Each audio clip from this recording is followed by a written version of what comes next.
गिबियाव आङो media portal बिथांमोनखौ आं बाहाय नुजाफैनो थाखाय गिबियाव आं साबायखर बावदों। दा बेनो जे जों दिनै नैबे लामायाव जमा जानायनि उद्देश्य। दा बे उद्देश्यआनो जाहैबाय जे जोंहा उत्तर दांगियावनि सिङाव थानाय गुरुदेव ब्रह्म बर्डिं फरायसालि दङ। दा बे स्कुलाव जोंना जेनाखि गोबां जे फरायसा फरायसुलि जे नैबे लामाजों थांलाय फैलाय जायो। दा बेखायनो जे नैबे लामाजों थांलाय फैलाय जानायाव जे जोंनि साफ्रोम फरायसा आरो फरायसुलिफ्रा जोबोद खस्थ' मोनदों। दिनै जोंनि फरायसालियाव हाबनाय स्टुडेन्टफ्रा एबसेन्ट जानानै दिनै फरायसालियाव नुजाफैनो हायाखै। दा बेनो जोंबो बिनि सायाव जोङो फरायसा आरो फरायसुलिनि सायाव गोख्रों जों मा खालामनो हायाखै। मानो होनबा जे लामायानो थांलाय फैलायनि उसुबिदाबा जों मा खालामनो।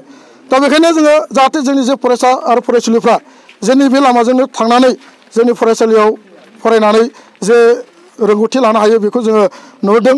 दा बेनि थाखायनो आङो दिनै आसाम गभर्नमेन्ट आरो बिटिआर गभर्नमेन्ट बेखौ खावलायनो सानदों।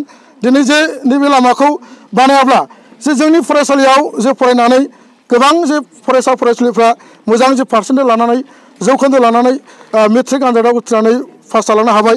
दा बेखायनो आसा खालामदों दा इयुनाव जोंनि जे थांखि बे थांखिया जाहैबाय जे जोंनि गुरुदेव ब्रह्म बर्डिं फरायसालियाव मोजां जे गथ'फोरखौ सोलोंथाइ होनानै मोजां शिक्षा होनानै जाहाथे गाव गावनि जे थांखि बायदि जोङो जाफुंसार होनो हायो बे उद्देश्य। नाथाय नैबे जे लामाया दिनै बायबाय थांनाय जेनाखि 2020 मायथाइयावनो बे लामाया दालाङा बायनानै गोजावनानै थादों।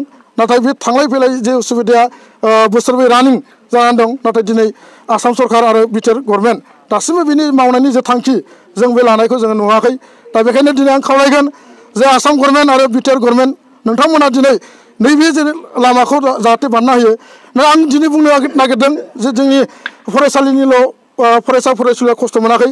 बाहाय दैमालु गोजौ फरायसालियाव फरायग्रा साफ्रोम फरायसा फरायसुलिफ्राबो खस्थ' मोनदों। लोगोसेनो जोंनि साफ्रोम फोरोंगिरि बिथांमोनाबो दिनै खस्थ' मोनदों। लोगोसेनो जे नैबे लामाया थिनालिनिफ्राय लानानै थुक्राझार बेनिफ्राय बेंटल बे लामाया बिनिखायनो बेजों थांलाय फैलाय गोबां जेनाखि सुबुंफ्राबो दिनै खस्थ' मोननो गोनां जादों। दा बेखायनो जे नोंथांमोना दिनै नैबे जे दालांखौ बानायनाय लामाखौ बानायनाय जिबायदि खामानिखौ मावोब्ला जे निस्सय जोंनि साफ्रोम फरायसा फरायसुलिफ्राबो दिनै नैबे लामाजों थांनानैनो फरायसालियाव फरायनाय सोलोंथाइ लानाय बे शिक्षाखौ जाहाथे मोननो हाथों। आं बेखौनो दिनै बिटिआर गभर्नमेन्ट आरो आसाम गभर्नमेन्ट नोंथांमोनखौ आं दिनै नैबे मिडिया पर्टेलनि गेजेरजों दिनै साफ्रोमबो खावलायबाय।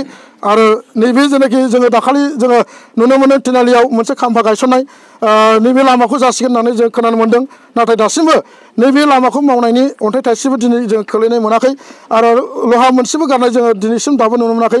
दा बेखायनो आं खावलायबाय नोंथांमोना जाय नैबे लामाखौ कन्ट्राक्टर हिसाबै दिनै बेखौ लानानै दङ नोंथांमोना दिनै बे खामानिखौ मावनो जाहाथे खालामो। आरो लोगोसे बिटिआर गभर्नमेन्ट आरो आसाम गभर्नमेन्ट नोंथांमोना दिनै जाय कन्ट्राक्टर दिनै बेखौ लानानै दङ दा बेखौ मावनो जाहाथे इमिडियेटलि बा गाबोन बा समफोरनि गेजेराव मावनायनि जे लाहार फाहार खालामो बेखौ आं दिनै मिडियानि गेजेरजों बुङो। दिनै बे बड'लेण्ड मिडियानि गेजेरजों जोङो बेखौनो फोरमायनो सानदोंदि जोंनि बे भुटिनालि टु बेंटल थांनाय बे लामाया दिनैहाय जोबोद नैबे दालाङा जोबोद गाज्रि जानानै दं।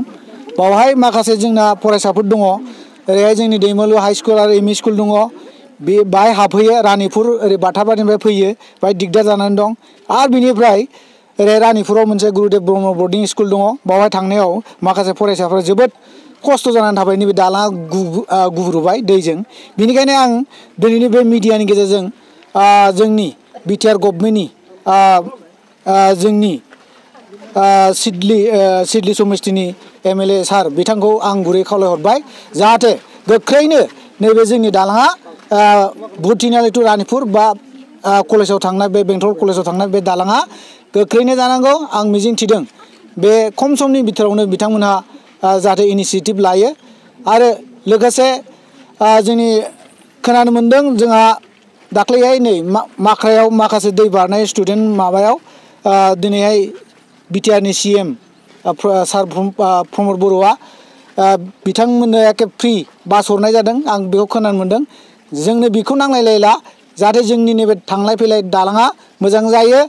आरो माखासे जोंनि थांनाय फैनाय बे फिरफिलि सालायनाय गारि सालायनाय बाइक सालायनाय जोबोद खस्थ' जाबाय। जोङो एखे गोजानजों गिदिंनांगौ जायो आरो बेबायदि थांनाया देग्लायसो गिबि ना आगोलनिफ्राय? बेथ' आगोलनिफ्राय गिबि दिनैहाय 4 बोसोर जाहैबाय।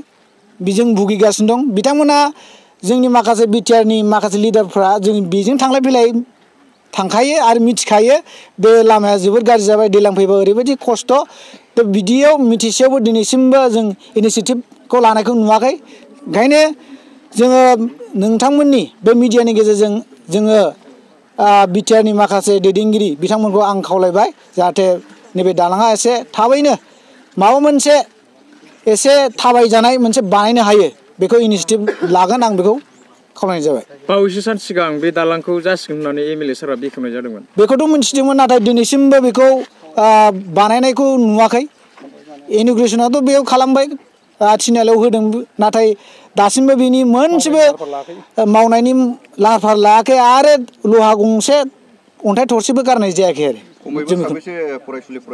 फरायसुलाफ्रा जोंना दैमालु इउएन हाइ स्कुलाव खमैबो जोंनाव 200-250 दङ बिनि गेजेराव माखासेया हमना ला 0.5% मथा मथि 100-150 जोंना थाङो आरो बिनिफ्राय मेसेङाव माबायदि सोलियो मेसेङावथ' जों गाहायजोंनो माबानाय जायो थाबायनाय जायो बेखौ ओरैनो भुगिनायाथ' बिराद खस्थ' आरो मा खालामनो बुंथावा नायनानै जों गिदिंफिननानै दस्रा लामाजों थांनांगौ जायो आरो